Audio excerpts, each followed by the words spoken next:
Okay, so as a manager, have you ever rolled out a new rule and just been totally baffled by the reactions? Why is it that some of your absolute best people can look at the very same ethical guideline and come to completely different conclusions? Well, today, we're going to unpack the why behind their decisions. So, picture this. You introduce a mandatory policy. One employee, let's just call him David, he follows it without a single question. But then another, Sarah, she pushes back, asking, hey, is this actually fair to everyone? Now, they're both great employees, right? So what's the difference? It's a puzzle a lot of leaders face, and it all really comes down to their internal moral compass. The good news is there's a framework. Think of it like a moral map that can really help us understand these different reactions. And honestly, it's a super powerful tool for navigating the messy, complex world of team ethics. We're about to walk through it right now. So, this framework comes from an American psychologist named Lawrence Kohlberg. And here's the most important thing to get right away. His theory isn't about judging people as good or bad. No, not at all. The whole point is to understand the process of their reasoning. It's all about how we evolve in the way we think about right and wrong. Kohlberg broke this evolution down into three main levels. We've got the pre-conventional, the conventional, and the post-conventional. Now, we all start at that first level. Most of us as adults operate in the second one, and very, very few ever reach that third level. So let's break down what these actually look like in the workplace. All right, first up is the pre-conventional mindset. This is, the most basic level of moral thinking. You can pretty much sum it all up with one simple question. What's in it for me? At this stage, authority is something external, and your judgments are based entirely on direct personal consequences. So in the office, this plays out in two ways. Stage one is all about avoiding punishment. An employee follows a rule just because they don't want to get a formal write-up, simple as that. Then there's stage two, which is about self-interest. The classic, I'll scratch your back if you scratch mine deal. A favor is only done if they expect to get one back later. Okay, now let's move on to level two, the conventional mindset.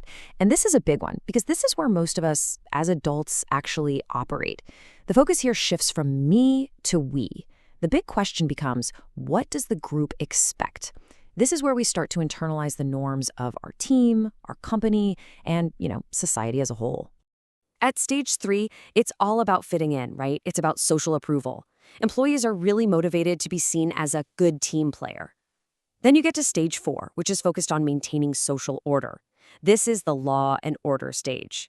These are the folks who believe that following company policy to the letter is absolutely critical to keep things from falling apart. Now, here's a stat that might blow your mind.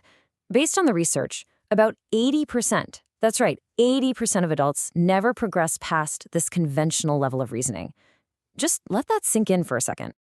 And that illustrates a massive point for any manager listening right now.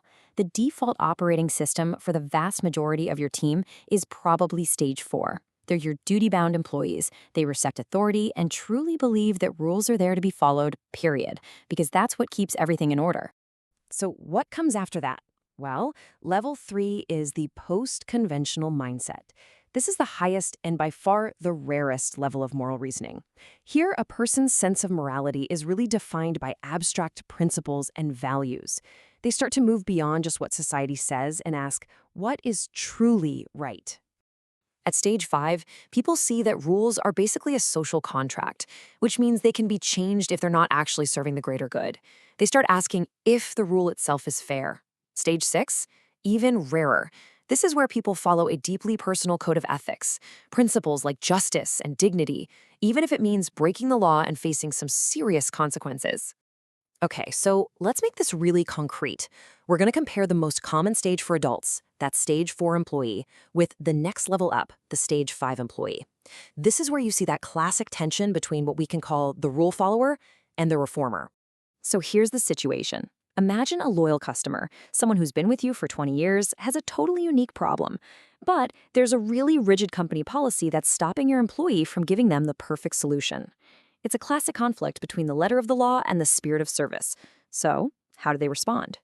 Well, your stage 4 employee, the rule follower, is going to say, look, the policy is the policy. For them, the top priority is maintaining order and consistency. They uphold the system because that's what guarantees fairness for everyone.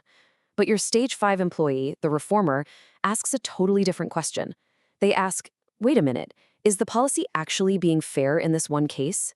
They care more about individual rights and believe rules can and should be bent to serve the greater good.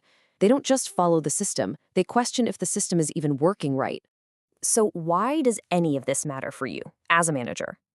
Look, understanding this moral map isn't just some interesting psychology quiz. It's a real, practical tool for becoming a much more effective leader. When you use this framework, you suddenly start to understand the real root of policy conflicts. You can actually tailor your communication.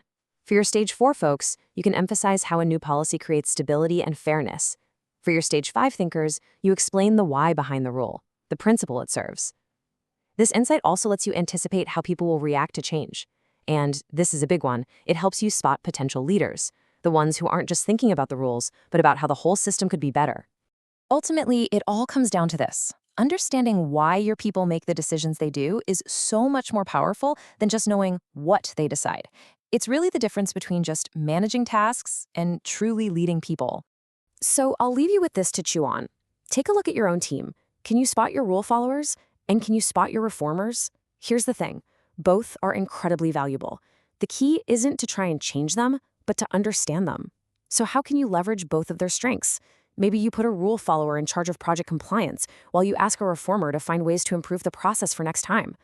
Understanding their moral compass lets you lead them both way more effectively.